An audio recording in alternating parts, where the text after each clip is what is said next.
Now, I'm sure by now you've heard me talk about the benefits of microdosing and how it's helped me and many other people with issues like anxiety and insomnia. Well, tonight's show is sponsored by Microdose Gummies. And Microdose Gummies deliver the perfect entry-level doses of THC and CBD for people who want the benefits of both without getting high from just one microdose. Yeah, I mentioned THC, but don't tense up. Microdose gummies are legal everywhere here in the United States. And while most hemp products focus exclusively on CBD, Microdose is formulated to deliver the classic effects and benefits of THC as well, in perfect balance with CBD, CBG, and therapeutic terpenes. Now, as a result, they help you feel relaxed, they can help ease tension, pain, and help you sleep at night. And they can also be great for creative flow and mood enhancement. Now, I especially love the taste of these gummies. You can tell they're made with real, Oregon-grown berries. Now, Microdose is available nationwide. To learn more about microdosing THC, go to microdose.com and use code Monsters Among Us to get free shipping and 30% off your first order. Links can be found in the show notes, but again, that's microdose.com and the code Monsters Among Us. Now, as always, supporting our sponsors supports the show. So thank you for listening. Now back to that strange hum all the neighbors are talking about.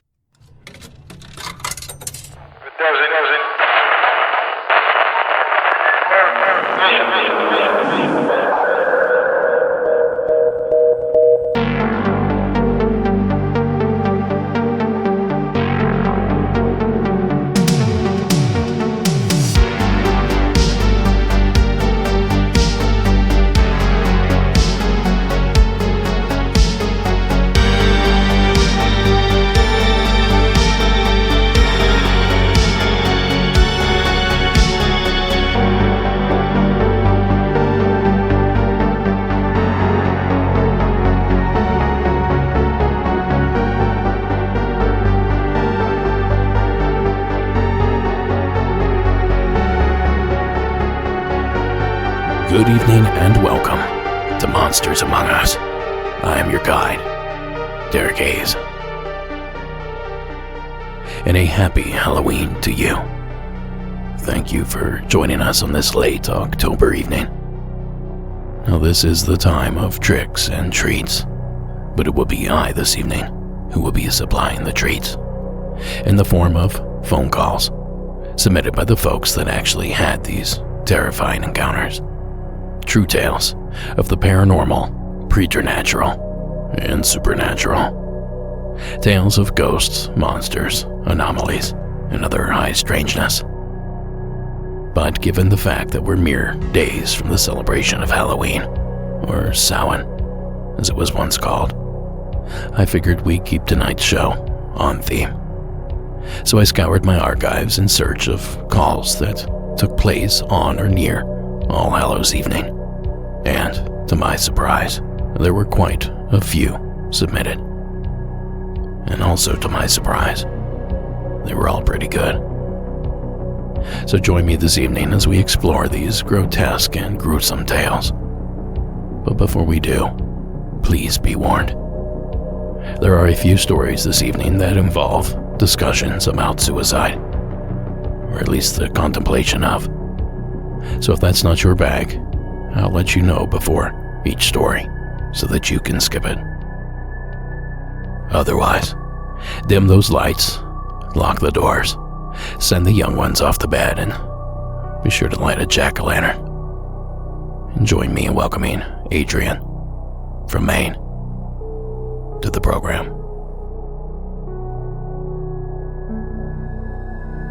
Hey Derek, it's Adrian from Maine again.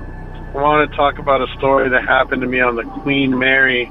Probably 2001. It was somewhere around Halloween. The only reason I remember that is because this happened around one of their Halloween events. I think it was called Shipwrecked. I was there with the girl I was kind of dating at the time, and we had a hotel room inside the Queen Mary, and we were enjoying, the mazes and the dance stuff and the Halloween stuff, and somehow we ended up in some sort of argument, and she left. So I proceeded to just kind of hang out, have a couple drinks, meet new friends, just kind of roam the halls of the Queen Mary. And when it came to turn in, I went into the stateroom, started to fall asleep with the TV on, and then about maybe 20 minutes in trying to go to bed, the TV turns off by itself. So I'm like, that's weird. So I hit the remote, hit the power button, turns back on, start watching whatever I was watching, and then again, it turns off by itself. So at this point, I'm probably a little too inebriated to deal with it, and I was just kind of over it after having a bad night.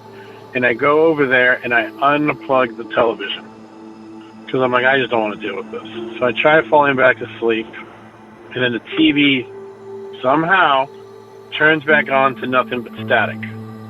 This is probably about 20, 30 minutes after I unplugged it. And I was like, what is going on? I bounce out of bed. I look at the TV. It's got nothing but static. The room is completely dark except for the light of the television. And I proceed to just turn on the light, grab all my stuff, put it all in my bag. And as I'm walking out, I see that the faucet is turned on by itself. And the toilet starts flushing by itself. So I just straight book it out of there. It's probably about 3 or 4 in the morning at this point. I'm full of adrenaline.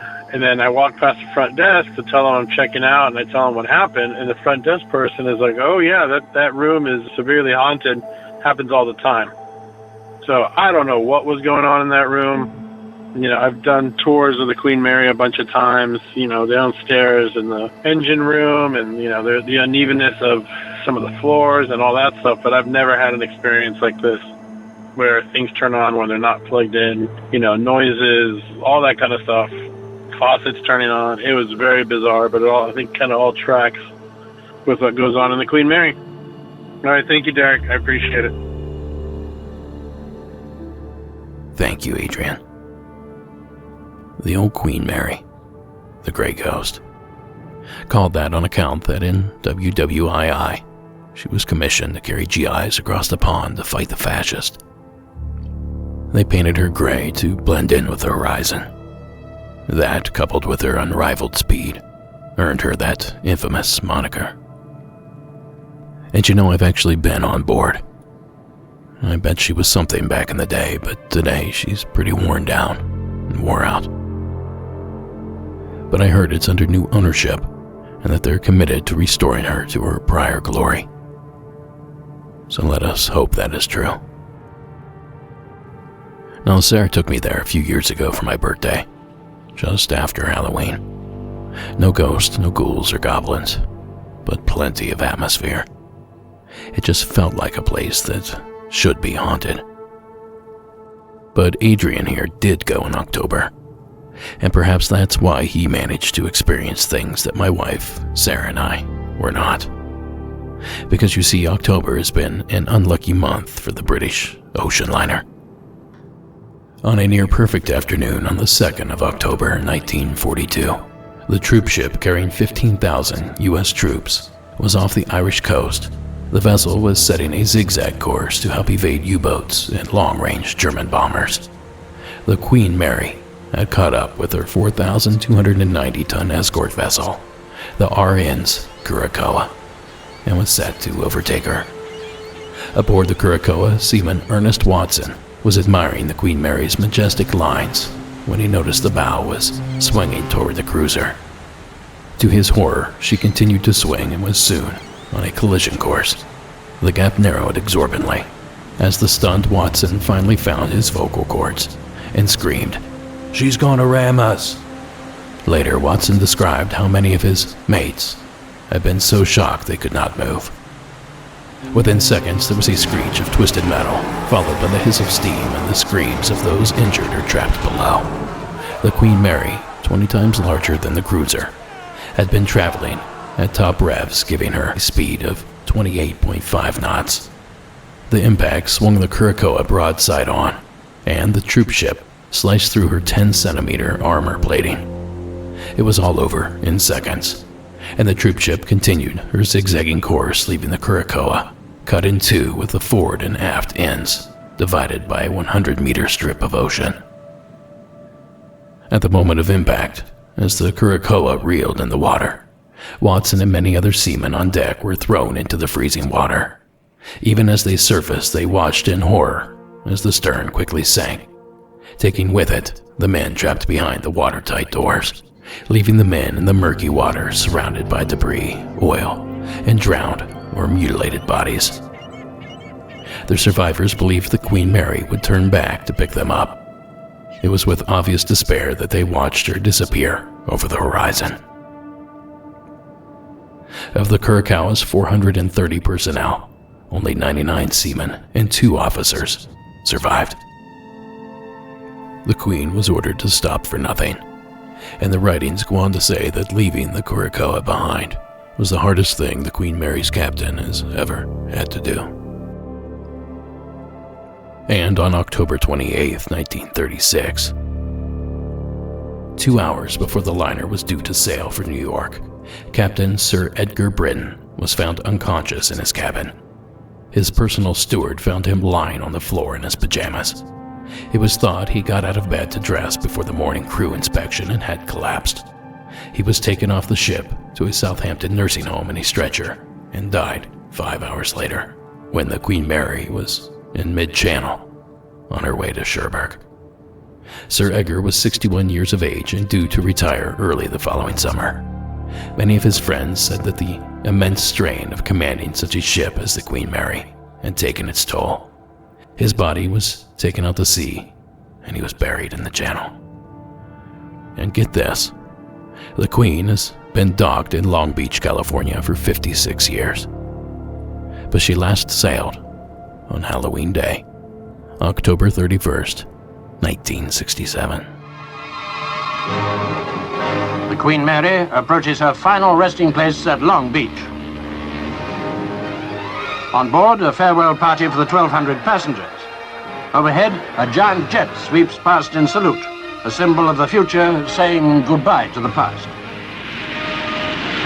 For her master, Captain John Treasure Jones, and his crew of nearly 900, these were poignant moments of farewell. But for the great flotilla of Californians here, it's their chance to give the old Queen a tremendous welcome. The old lady has been bought by Long Beach for more than £1 million, a sum which in poverty-stricken Britain is not to be sneezed at. During her 31 years of service, she's steamed nearly 4 million miles. As the great ship makes her last landfall, a chapter of Atlantic history comes to an end. Now all that info courtesy of the Naval History Society of Australia, the book The Queen Mary by Neil Potter and Jack Frost, and Getty Images, respectively.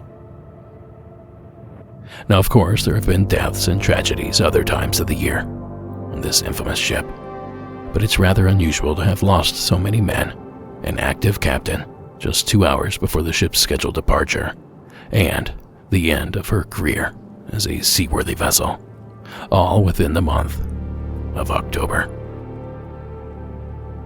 But maybe it is all just a coincidence. But maybe there's something to the 10th month of the year. Why don't you book a room, wander the halls, and stay the night?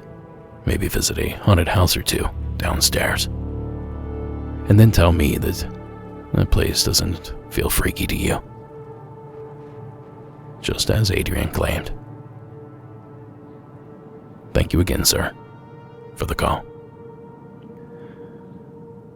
Now, if you have a story you would like us to share here on the show, a true story, please consider calling our hotline at 888-608-NIGHT. That's 888-608-NIGHT. Or record a voice memo on your phone and email it to me at monstersamonguspodcast@gmail.com. Now, this next one isn't Halloween related exactly, but it does involve a staple of that most sacred of holidays. Toby from North Dakota. Welcome back to the show. Hi, Derek. My name is Toby, and I'm coming at you live from beautiful sunny Fargo, North Dakota, which is where the sighting of this thing took place. I was driving home one night, very late at night. I work night shifts, and I get off around midnight, so it was probably around 12:30 in the evening. It was early fall, it was very dark, and I was heading home to my apartment. Now, my apartment complex at the time had some strategic little security lights sort of placed here and there around the parking lot. And as I was coming around the corner to get to my garage, I looked up, and there in the spotlight of one of these security lights was, for lack of a better word, just a giant skeleton. It stood about probably 12 or 15 or so feet in height. It was a little bit taller than the garage bay. It was looming over the light, and it was beckoning me with a single finger, looking at me, trying to call me forward with it. So I slammed on the brakes of my car, and I blinked, and of course, as soon as I blink, I look up, the skeleton was gone. This scared the daylights out of me, of course. I'm not really one that is given to hallucinations or that kind of thing. I did a little bit of reading about it, and I actually did find a name for it. There is a Japanese yokai, which is like a type of ghost or demon, called either an Odokuro or a Gashodokuro, and I'm sure I'm saying that wrong, but it is essentially a skeleton, a ghostly giant skeleton that is made of the bones of people who have starved to death in famines. And this skeleton is said to come up behind people, sneak up on them, rip them apart, and drink their blood, and continue on this way until it is satisfied. Now, North Dakota is not really close to Japan. From what I can tell, there hasn't been any major famines here. I don't know why, in particular, this sort of phenomenon would appear here, or to me, but it was a very, very startling thing to witness, and a very, very odd thing to witness. I hear a lot of shadow people. I hear a lot of things like dogmen and Bigfoots, UFOs, that kind of thing, but I haven't really heard of anyone else who has seen an Odokuro. So if you have anybody on the show who has seen anything even remotely similar, I would love to hear from you. Anyway, that's the whole story. Obviously, it didn't hurt me or anything. It just was very, very upsetting. Thank you for putting me on. I love the show, and I hope you can use the recording. Thank you. Thanks, Toby. Now let's assume that someone didn't quickly stand up one of those Home Depot giant skeletons, then quickly bring it back down. Outside of that, I have no idea what Toby might have seen. Now, we've heard all sorts of legends about giant skeletons. Newspapers back east would occasionally include tales of giants found in their newspapers. The late 1800s, early 1900s. Usually found near earthworks or mounds or caves.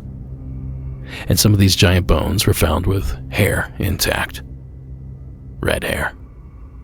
And the teeth were said to be in double rows. And of course the size.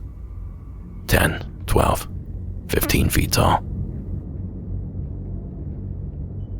But outside the shared description of the skeleton itself, I'm not so sure that that's what Toby is talking about here. But whatever it was or is, it's perfect for tonight's program. So thank you again, Toby, for taking the time to share it. Now, we all remember our first Halloween costumes. I'm old enough to remember the cheap department store costumes. The ones with the cheap plastic mask, with the thread-thin elastic band, ripping your hair out. Any screen-printed trash bag that you wear, no matter the temperature outside. But when we were dressed up as He-Man or Smurf or Vader himself, we felt like we had superpowers. But it's fun to wear masks, to wear a costume. And it becomes easy for us to somehow believe that it gives us powers, the ability of that character that we're trying to impersonate. Well, in Monica's case, it just might. Please join me in welcoming her from the state of California. Hey Derek, this is Monica from California. Again, I've called a few times.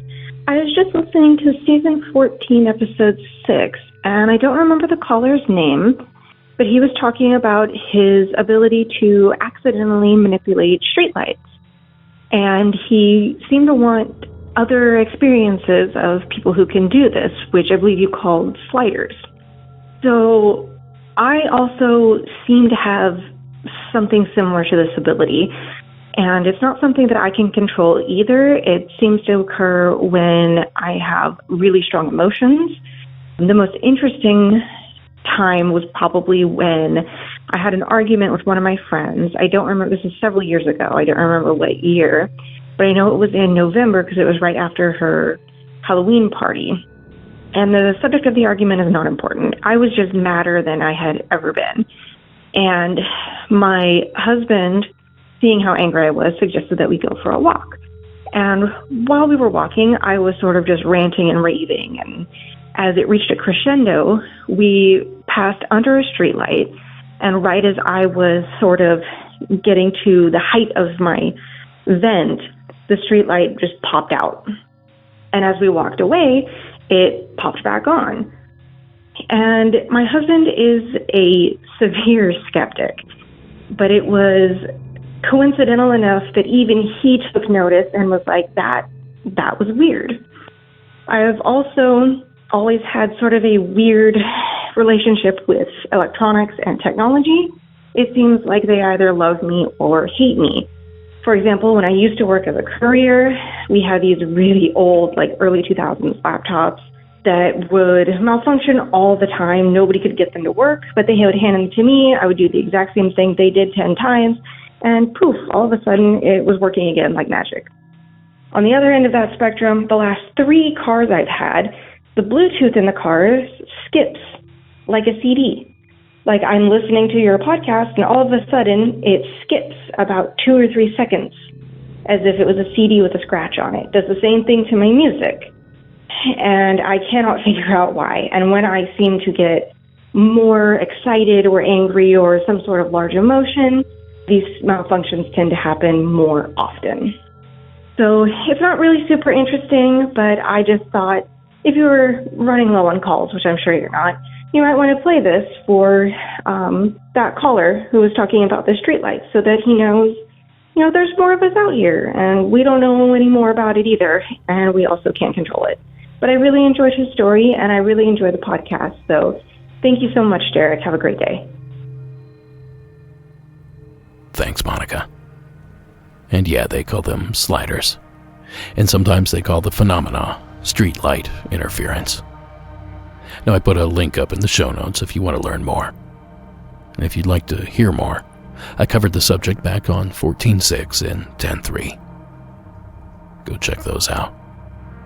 And if what they say is true, and the veil is thinner this time of year, well, perhaps that allows people like Monica to tap into some sort of hidden talent, power, or energy. Or perhaps she or her boyfriend were wearing something that reflected light back to the sensor, causing the street light to go out. Most of these style lights have sensors somewhere that, when provided with enough light, for example sunrise, they know to switch off. So maybe it's that simple, or perhaps not. Either way, we thank you, Monica, for sharing the interesting tale. From Wondery, I Hear Fear is a new anthology series of suspenseful stories hosted by Carrie Mulligan. These stories are inspired by true events and real places, so the next sound you hear could be your own scream. In each episode of I Hear Fear, you'll be treated to a new psychological thriller, a forest monster who lures teens into the woods and never lets them return, a line of beauty products that takes the search for youth to dark extremes, and an EDM party that turns deadly when the DJ takes over more than just the dance floor. These might sound like urban legends, but I Hear Fear proves that the scariest stories of all are the ones that are true. I Hear Fear will introduce immersive horror and lead you straight into the heart of darkness. Prepare to be taken on a journey into the unknown. Follow I Hear Fear on the Wondery app, or wherever you get your podcast. You can binge all episodes of I Hear Fear ad-free right now by joining Wondery Plus.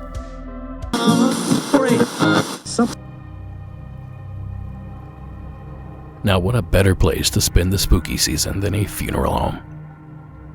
Just ask Megan out of Kansas. Hey, Derek. My name's Megan. I am from Kansas. I'm not going to say exactly where. My story's a little strange. I own a cleaning business. I do it by myself. Sometimes I have to take my kids with me. I had 2 at the time. My daughters would have been about 4 or 5, I think.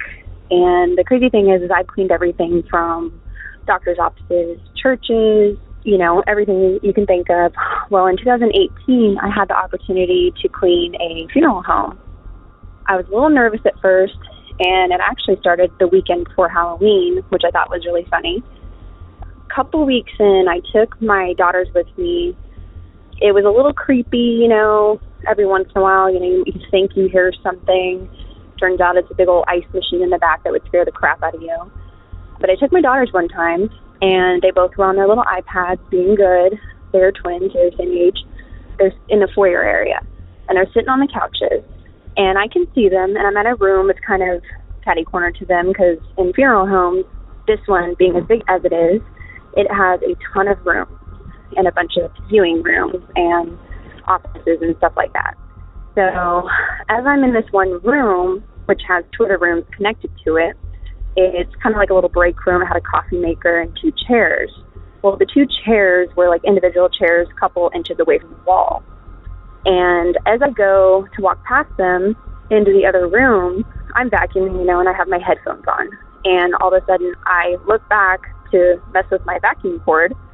And as I look back, I see the chair that's, inches from the wall literally come forward and slam back. And I see the chair hit the wall. And fully expected one of my daughters to come running and jumping on the chair. And as I step back, fully expecting one of them to be there, I step back and about to tell him, hey, knock it off, go sit down. Nobody's there. And it literally took me, 2 seconds just to step back and do that. I then take a couple more steps back and look catty corner to where both laying on the couches playing on their iPads quietly. I'm not entirely sure what it was. It was very creepy. But yeah, that is my story. Love the podcast. Keep it up. Thank you. Bye. Thanks, Megan. Now, there's no more creepy a location than an empty funeral home. And there aren't many worse places to find yourself alone this time of year. But let's for a moment put on our paranormal blinders and reassess the situation. In doing so, I can't help but wonder if the vacuum cord didn't somehow become entangled in the chair's leg, causing it to move or even lurch while she was pushing the unit back and forth. We've all been there. That cord seems to get wrapped up in everything. And perhaps with the paranoia she was already feeling about being in such a location, caused her mind to skip the mundane explanation and go straight for a paranormal one. Then again, like I said, funeral homes are creepy places, and we've heard many a story to support that sentiment. So maybe the chair did move on its own, and perhaps it was a ghost of a former customer, still lingering around. Whatever it was, I'm glad it was you that experienced it and not me, Megan.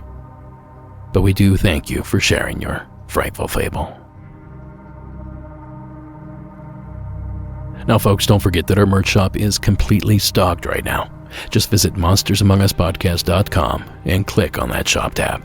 Your support goes a long way to keep us in business over here, so we truly appreciate it. Now, this next one is one of those that I warned you about in the intro. This call does contain mentions of self-harm, and frankly, it's pretty intense. This might not be the best story for young children. Cameron, from California, welcome to the show. Hey, it's Cameron again. My experience with a shadow person is different than anything you'll find on the internet, because after I had this experience, I tried and I tried and I tried and I searched, and it's just nowhere the same, and I don't know what to make of it. Actually, last year in 2019, the night, I would actually say the morning of, maybe 4 a.m. of Halloween, as cheesy as it sounds. This is the one time I will make the appropriate caveat and say that I am a very heavy sleeper. It's rare if even an earthquake will wake me up. People will try to wake me up, and all I can do is say 10 more minutes, blah, blah, blah. I'm terrible. I'm terrible at waking up in the morning. So, unless I just happen to randomly wake up, whatever. But there's one particular morning, Halloween morning, at, let's say 4, because I don't know what time it was, but it was pretty early in the morning, almost around normal waking time, which for me is about 6:30. I just sat up in my bed, which is not like me. Normally I fight it to all hell because I don't want to wake up. But I sat up straight in my bed without prompting, without anything, and I saw this 7-foot shadow walk down my hall, but it was not like the shadows on the internet. He had a pointy hood, and it was not translucent. It was very stark.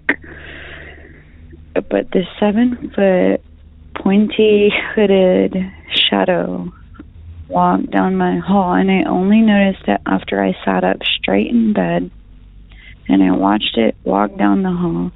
And I didn't have any heebie-jeebies like I normally have with stuff like this. And I actually called out with my husband's name because I thought it was my husband just casting a weird shadow, happening to, I don't know, turn on the coffee, whatever, do the normal morning thing. So I sat up in bed. I called out my husband's name. The shadow never turned to me once. I never had the heebie-jeebies, and it walked out of my sight line. And I laid down and went back to sleep because I didn't feel uneasy. Now, let's fast forward 16 hours for that evening, Halloween evening.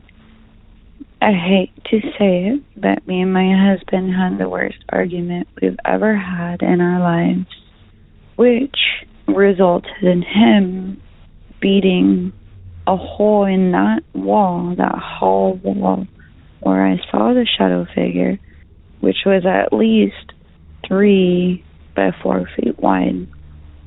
And then he ran into the spare bedroom to shoot himself. And all I could do was lay in that hall and cry. I was too afraid to move, too afraid to stop him. And the whole time I just laid in the hall and cried and cried and cried, waiting for the gunshot. And it didn't come. And he eventually came back to me. I don't know what to make of that. Thank you, Cameron. It's pretty heavy. But first off, let me say I'm happy to hear that night was simply a low point and not an end. Not all stories like this have a positive ending. And thank you again for telling it. I could tell that just sharing the story was difficult for you. So we appreciate your bravery, Cameron. Now, as for the strange part of the encounter, the actual shadow entity, given the circumstances around this sighting, I'm wondering if the pain and conflict felt that night didn't somehow manifest itself as this entity. That, or that negative energy attracted something, which I suppose is a much scarier concept, somehow. And I'm now wondering how many other shadow entity stories also involve negative emotions. Perhaps that detail was overlooked by me, or simply not shared by the caller. Or perhaps Cameron's encounter is unique. Regardless, thank you again for sharing, Cameron. And if you or someone you know is suffering, please seek help, because not everyone is in a position to do so for themselves. Now then, what's a Halloween episode without a monster? A big, hairy, red-eyed monster. Patrick from Kansas. Tell us what you saw. Hi, Derek. This is Patrick in the state of Kansas. Love your show. Been listening for like a year now. Probably heard every single episode. Finally worked up the nerve to call.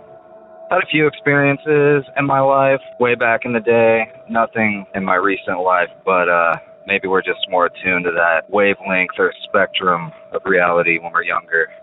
Anyway, this probably happened in the year 2006, maybe 2007. I was 18 or 19 at the time. This was the summertime in Kansas. My friend and I, we used to entertain ourselves by taking super long cruises through the country in the evening and into the night sometimes, and just exploring the back roads of our state and our county and whatever.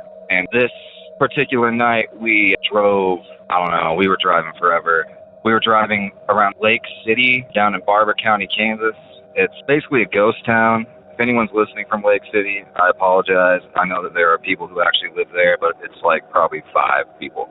Yeah, just nothing there, nothing out there. So we're driving around there on a back road, just talking, chatting it up. This is maybe like 1:30 in the morning or something like that.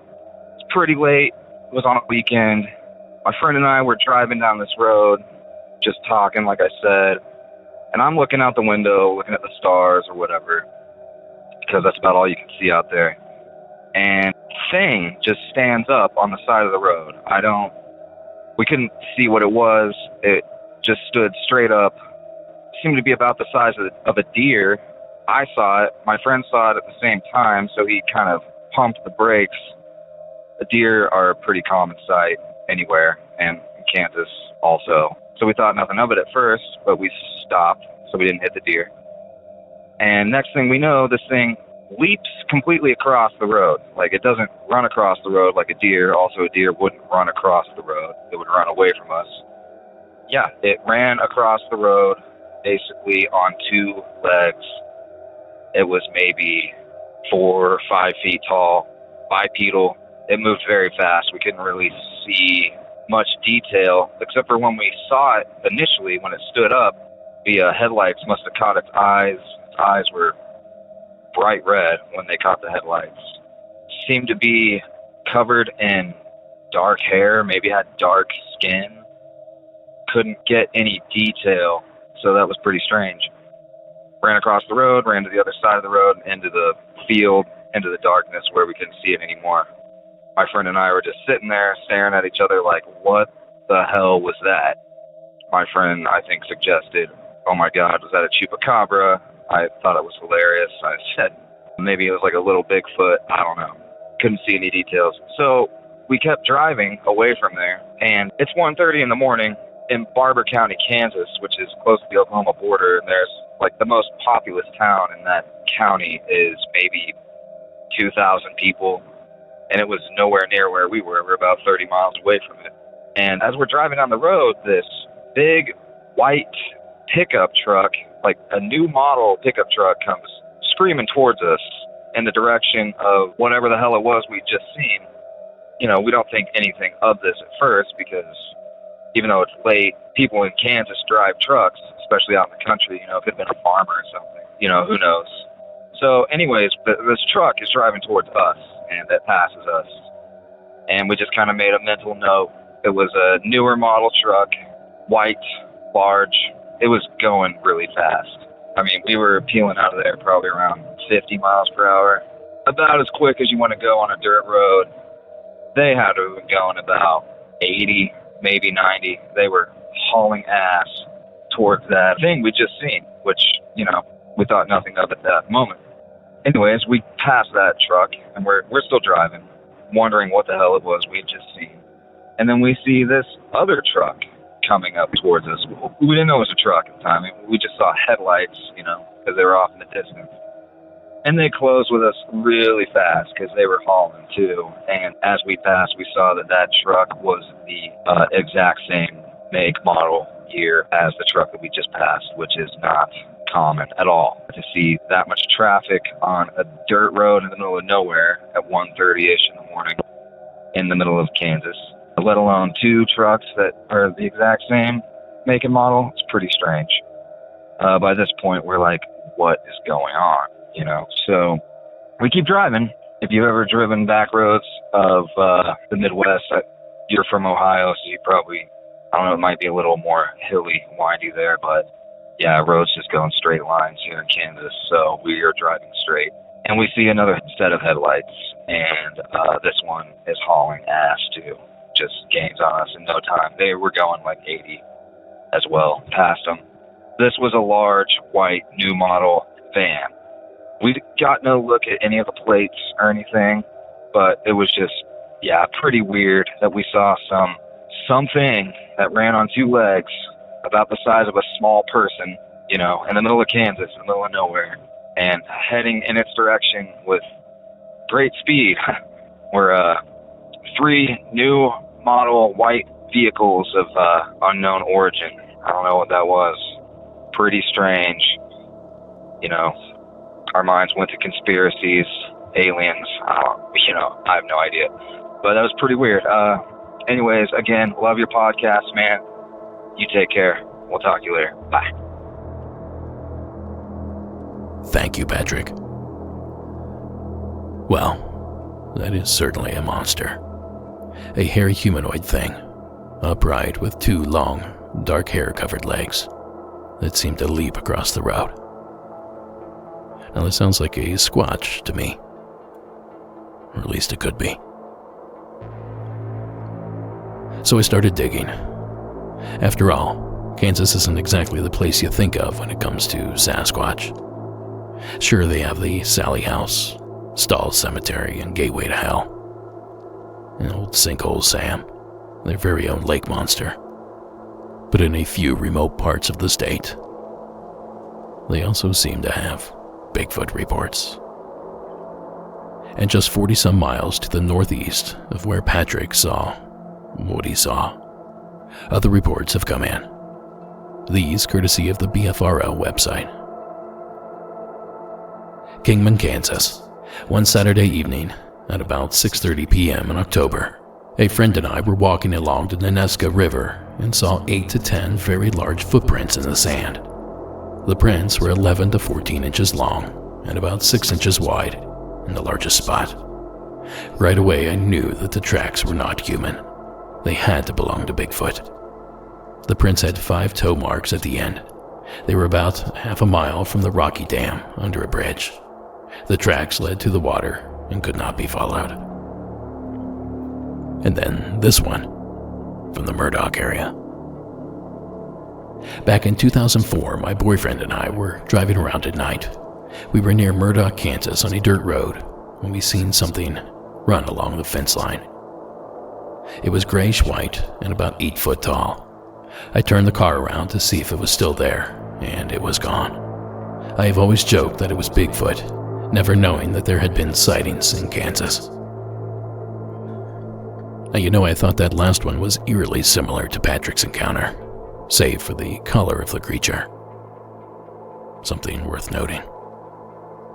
And I should also note that the BFRO website wasn't the only place that I was able to find first-hand encounters. The following story was told on the television program Finding Bigfoot, when the gang trekked to Kansas to investigate reports in the same general area that Patrick referred to in his story. This clip is from Season 5, Episode 9.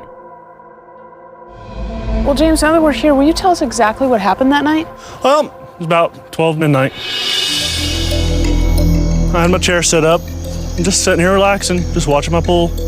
And look up, and I seen this big shape with 2 glowing eyes. There's no bears in Kansas, and there's no mountain lion, with a head that damn big. So I told him that I was leaving him a fish, and I took everything except for my chair, which I forgot, and I left. I came back the next day to grab my chair, and there was 2 footprints in the water and a couple out here on the dirt, and there was a handprint going into the mud to grab the fish. I find James's story very interesting. He claims that he was so terrified that he left his chair, his fishing pole, all of his gear, and ran for the hills. Yet he stopped and had the presence of mind to offer his catfish to this massive figure that he thinks is coming after him? That just doesn't add up. Well, I had the fish like right here, and it went down like that and went like that. So you saw finger scrapes like what you just did? Yeah. I just wish I would have got the pictures. Yeah, so do I. Now again, I couldn't help but notice a few similarities between this Finding Bigfoot story and Patrick's tale. Similar looking creature. Both stood up from a crouching position when noticed, and both talked about red, glowing eyes. Now I realize in the Finding Bigfoot clip he does not mention that the eyes were red, but in another part of the broadcast he does include that detail. We're dedicated to getting the story right here at MAU. Anyway, the only attribute that appears the 2 sightings do not have is the creature's size. One was described as 4 or 5 feet, the other 8 or 9. And that's a pretty big difference, which could either indicate a misidentification, or perhaps that there are more than one of these things, and they may be at different ages. Now, what's missing from all of this research is the caravan of covert government vehicles racing across the grassland. I did some serious digging and could not find a connection with Kansas, South Central Kansas to be more specific, and any sort of government cover-up involving Bigfoot or any other cryptid for that matter. But maybe someone out there knows more than me. Maybe a local in the area has heard rumors, seen a thing or two. If so, be sure to give us a call, shoot us an email. Until then, just know, Patrick, that it may seem wild to see something like that, especially in a place like Kansas. But if my research tells us anything, you're not the only one. So thank you again for reporting what you saw.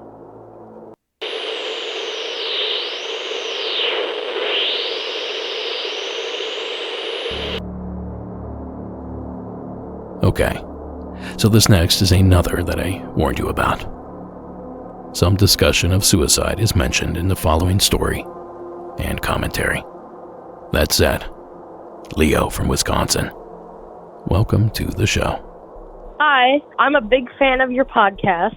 My name is Leo. I am 13 years old, and I live in Milwaukee, Wisconsin.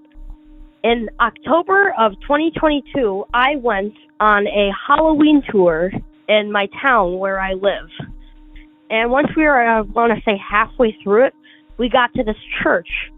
And the woman who was in charge of it was explaining that right across the street from the church used to be like a funeral home. There were they did stuff with dead bodies, all that. And the man who owned it had an apprentice, and the apprentice actually committed suicide. So I'm listening to this and I'm like, oh my God, that's terrible. And I see across the street an odd black orb just floating there. It's not shiny or whatever. It's just a black void across the street in the air. And I am shocked by this. And these other people who were on the tour turn to me and my mom and they say, oh my God, did you see that? And I say, a black orb? And they say, yes. So we have both seen the exact same black void. And I get home and my mom Googles black orb or black void, meaning what it would mean, what type of ghost it was. And it is very well linked with suicides.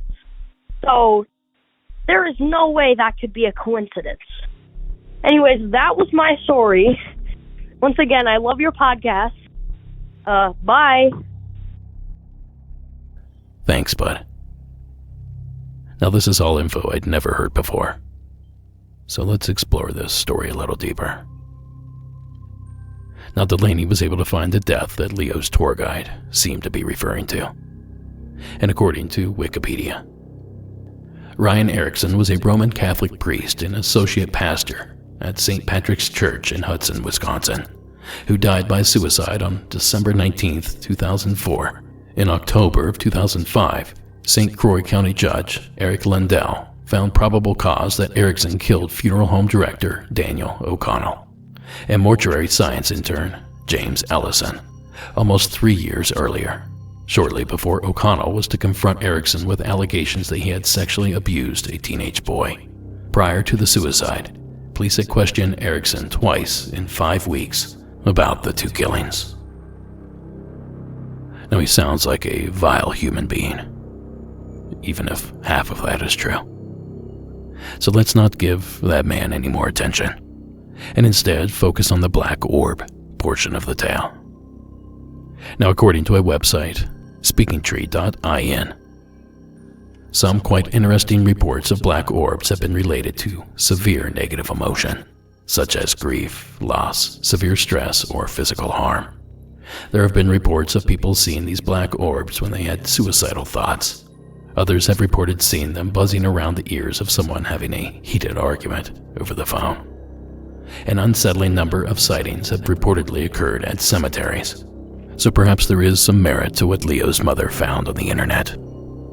Unless, of course, we both found the same source, and that source happens to be wrong.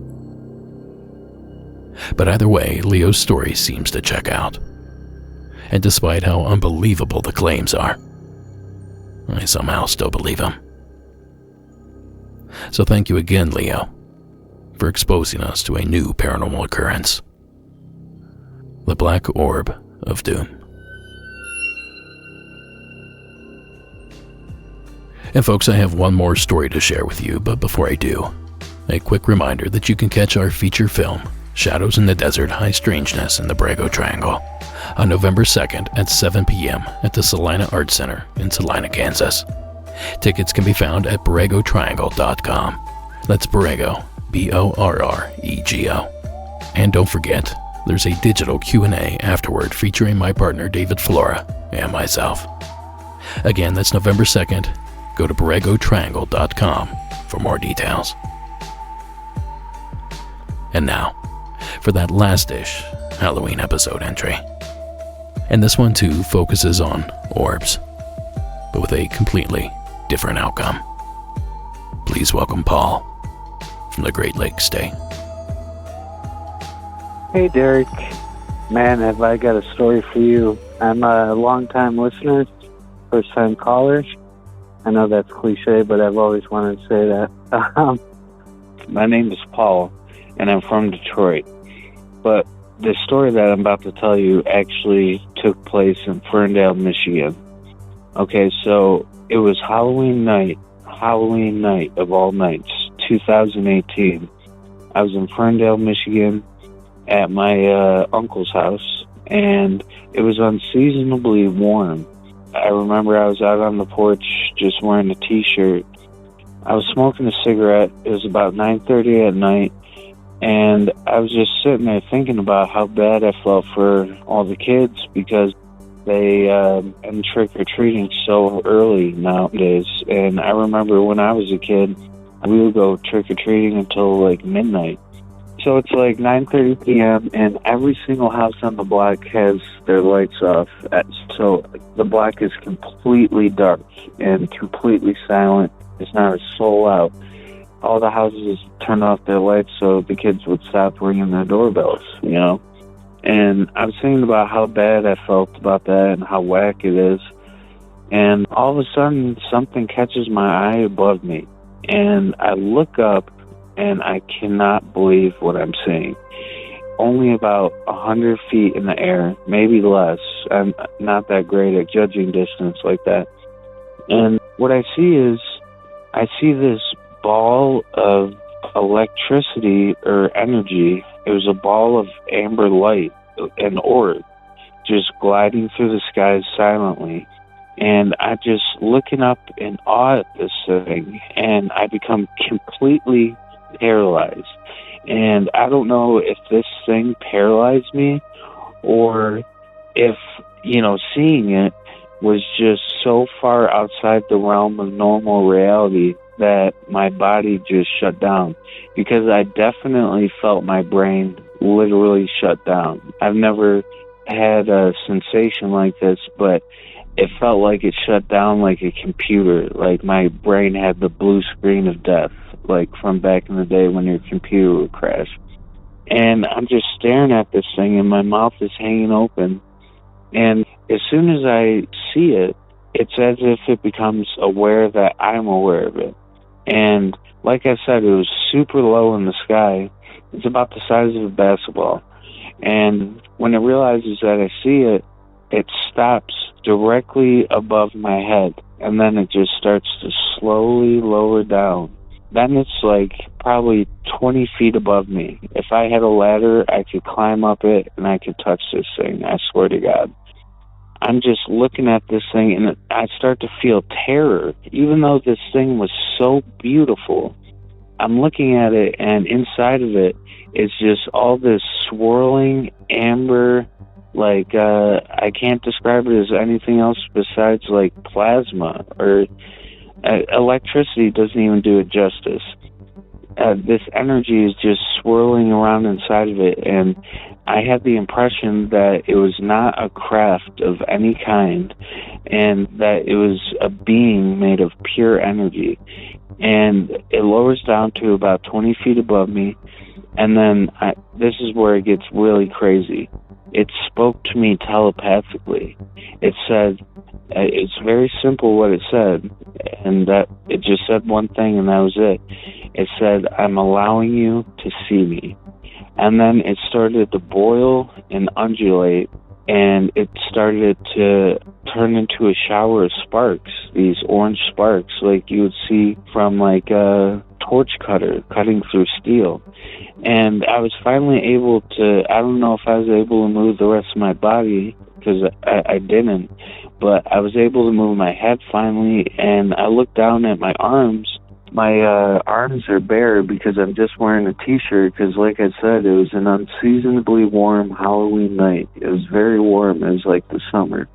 And I'm looking down at my forearms, and I see these orange sparks just hitting the skin on my forearms and disappearing the second they hit my skin, just absolutely dissipating.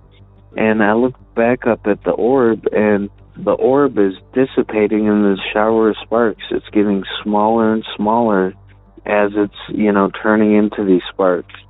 And then all I remember is that it got smaller and smaller until it just disappeared in a point of light, and then it was just gone. And then what happened next is pretty crazy too. I have absolutely no memory of what occurred after this thing turned into a shower of sparks and disappeared. One minute I was on my porch smoking a cigarette, and the next thing I knew, I woke up in my bed the next morning with absolutely no memory of how I got there. And I must have had 6 to 8 hours of missing time. And another crazy thing is that strangely, a lot of people might think this is strange, but I never sleep in my bed. I always sleep on my couch because I like to watch TV until I fall asleep. And I don't know, I just enjoy sleeping on the couch. So I woke up in bed, like tucked in, and with no memory of how I got there. It's been almost 5 years now, and I still haven't recovered any memory of what occurred after this thing disappeared. And I have no idea why it chose me. I have no idea why it was gliding through the sky silently. I have no idea what this creature was, because I do believe it was a being made of energy. I just know that I was lucky enough to encounter it. And although I felt terror when I saw it, I do feel blessed to have seen it. Anyway, that's my story. I hope you enjoy it, and I really hope to get on the show. I love your show. I never miss an episode, and I've been listening to you for years, and I just love how I've seen you progress. All right, thank you for everything you do, and I'll be calling in later with more stories, because I do have more. All right, thank you. Bye. Thank you, Paul, for the entry. While this combination of details may be new to me, apparently it's not new to a select few people across not only the Mid-State, but the entire country. And many with eerily similar specifics. For example, this account was posted on Patch.com's article, 40 UFO Sightings in Michigan so far this year. Roseville, April 9th at 11 p.m., 2023. While sitting in bed, a person noticed a very bright glowing orb very high in the sky. It has sparks occasionally flying off randomly at any side. 1 minute there would be several sparks, the next few minutes there would be only a few. It moved in all different directions, up, down, left, right, and often hovered in one stationary place. Over the 45 minutes that I watched it, it moved slowly in the west direction until it was out of view. I got a small video of it but couldn't see any of the sparks with my camera quality. Sadly, no photo was included in the article. But it's hard not to pick up on the fact that this craft too was glowing and throwing sparks. And it's worth noting that this encounter occurred a mere 15-minute drive from the location of Paul's sighting. Then there's this, a mysterious tweet from back in January 9th of 2023 from the Detroit Free Press, which coincidentally is about the same distance away. Developing, multiple locations across Metro Detroit are detecting a bright yellow shining orb in the sky. We're working to confirm what exactly it is before it disappears. Now, Delaney did some digging, but apparently there was no follow-up to this tweet. No other mentions of these strange, glowing orbs. But I did find another experience similar to Paul's that I thought was worth including in tonight's broadcast. And it comes to us via an ABC News article entitled, "Abducted by Aliens. Believers Tell Their Stories." It was an orb of light, he said. Just a big ball of light. It wasn't moving. One was solid white, the other was directly across the street from it. Up 300 feet above the ground, it was changing colors very rapidly. This is not usual. Something's wrong here. Maybe I'm over my head. I'm not supposed to be looking at this stuff. Copeland, 27, who drives forklifts at a warehouse for a living, recalled thinking. But after the video of what Copeland said he witnessed in the sky was posted on YouTube, he said a strange visitor came to his front door. I woke up from the nap by the sound of someone trying to enter my apartment. And I said, "Who is it?" There was no answer. Still just, you could see the doorknob moving and like a scratching at the door. And I keep a firearm. It was on my table. And my thought was to get up and check. I was in complete paralysis. The only things I could move were my eyes. And I heard a voice through the door say, "You don't need that weapon. We won't harm." Soon after, Copeland said he started experiencing what he calls missing time. During a span of 2 nights, Copeland said he missed 4 hours, but not as a result of sleep. So I'd say as long as you stay out of the Great Lakes state, you should be just fine. But apparently it happens in Virginia as well. So instead I'll just say, be careful out there. For it might be the time when the veil is the thinnest, when dark, sinister things creep near, and portals and gateways are said to open. But do remember to keep an eye on the sky as well, because no one really specified where these portals lead, or what they open up to, and what exactly is on the other side. Monsters, ghosts, shadows, or glowing orbs of light that steal your precious time. And folks, that's going to do it for this Halloween episode. I hope you all enjoyed this collection I assembled here this evening. I trust it was less trick and more treat. Now be sure to catch us back here next week with a brand new installment. Until then, however, Monsters Among Us is written and produced by me, Derek Hayes. Copyright Red Crow Media. Additional support is provided by Sarah Carter Hayes and Delaney Bowers. Please follow us on our social media accounts over at Facebook and Instagram. And while you're at it, give us a like and follow at YouTube. While you're online, leave us a rate and review wherever possible. If you can't get enough of the show, please consider listening on digital radio, Tuesdays and Thursdays at 9 p.m. Eastern at Sundown 96.6, or Saturdays at 11 p.m. Eastern on the UNX Network. And our friends over at the UNX Network present XCon, October 30th through November 1st in Springfield, Missouri. If you haven't yet registered, there are tickets still available. Go to unxnetwork.com/XCon to check it out.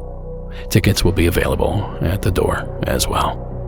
And be sure to tune in to the live stream for the UNX Network Awards ceremony, October 31st at 7 p.m. Central Time. And tonight's score was provided by Armchair Ambiance, Co.AG Music, and Carl Casey at White Bat Audio. And finally, I truly hope each and every one of you have an amazing Halloween. And I hope there's a bonfire in your future. Have a good night, everyone. And above all else, keep it spooky.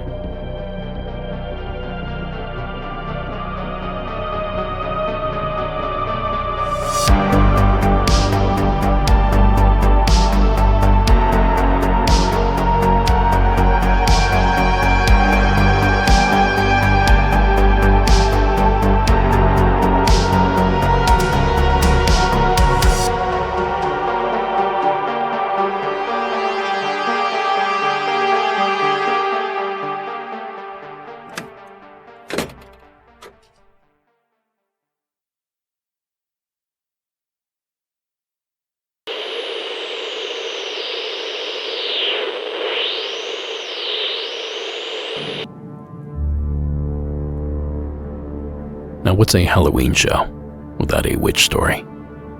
At least a witch in the classical sense. Here to meet that quota is Nikki from New Jersey. Hey Derek, it's Nikki from New Jersey. Summer going into my junior year of high school, so this would have been around 2007, 2008, something like that.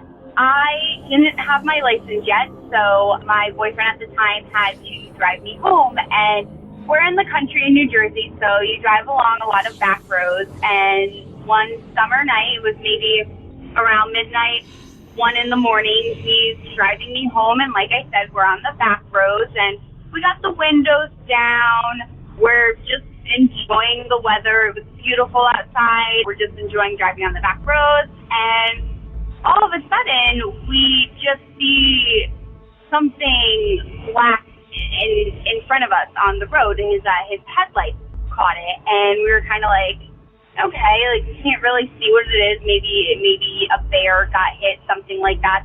That's pretty normal around us.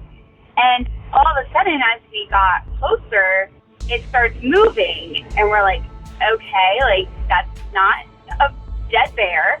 And we see this lady just kneeling in the middle of the road wearing all black as if she's just come from a funeral. I mean, she has like a black veil covering her face, like a long black dress with long black sleeves, just like all done up. And she's screaming, like as if whatever she is kneeling by, like she's devastated, whatever is happening. And she sees our car and she just stares at us. And again, it's just screaming and she's crying. And I mean, we're freaked out. We're like 16, 17 years old. Like no one else is on these back roads. So we rolled our windows up as fast as we could and we drove past her and she was just staring at us the whole entire time we were going past her. And in front of her was like a dead crow, just a black crow. I mean, it was just a black bird, but we're just assuming it was a crow. I don't really know why. And she was just like mourning over this crow, and it was very, very eerie, and I had a very uncomfortable feeling the whole rest of the way that he took me home, and he still had to go that way to go back home. And I remember I had him stay on the phone with me, and it couldn't have been 10 minutes since we last were at that spot when he drove past it again. And he's like, holy shit, she's not here. Like, there's no crow. Like, there's nothing. There's absolutely nothing here. And we were freaking out. So I have no idea what that was. It could have simply been she was holding a funeral for her dead crow. But, like, if I really think about it, that is weird. And I don't see why she would do that. Maybe you have an explanation, but I just want to say I really, really love your show. I definitely don't like listening to it at night because it creeps me out. But I love the stories, and you're doing an awesome job. All right, thanks. Bye. Ooh, thanks, Nikki. You know, if you're creeped out, that means I'm doing my job well. So thank you. And here are my thoughts on her story. If I imagined a person that would have a pet crow or a raven, it wouldn't be hard to conjure up the image of a woman that looked exactly like what Nikki saw. A gothic recluse, a crumbling beauty, a widowed homebody with a flair for the theatrical. And I can also imagine this person calling for the bird the entire day, growing more and more anxious with every moment that it doesn't return, until that evening, finding its remains in the roadway, likely a roadkill victim. And if I imagined how a person like this, that would have a pet crow or a raven, would react, dramatically sobbing in the roadway, is exactly the type of behavior I would envision. But then again, if I were to close my eyes and visualize the perfect ghostly image to haunt a lonely country road, that mysterious lady in black would certainly be near the top of that list. So thank you again, Nikki, for sharing that intriguing story. And folks, that's going to do it for the main portion of this show. But if you'd like to join us over at the Beyond, give our website a visit at monstersamonguspodcast.com and click the Patreon tab, and then sign up for the appropriate level. $1 gets you ad-free content. $5 gets you the bonus works and extended episodes. Some 100 hours of content. And now you can check it all out for free for 7 days. Just visit patreon.com and search for Monsters Among Us. Now, on with tonight's bonus content. Good evening, Monster Squad, and thank you so much for joining us this All Hallows evening. Well, sort of. We're getting there. Anyway, I have some good news, and I have some bad news. And I'll start with the bad news.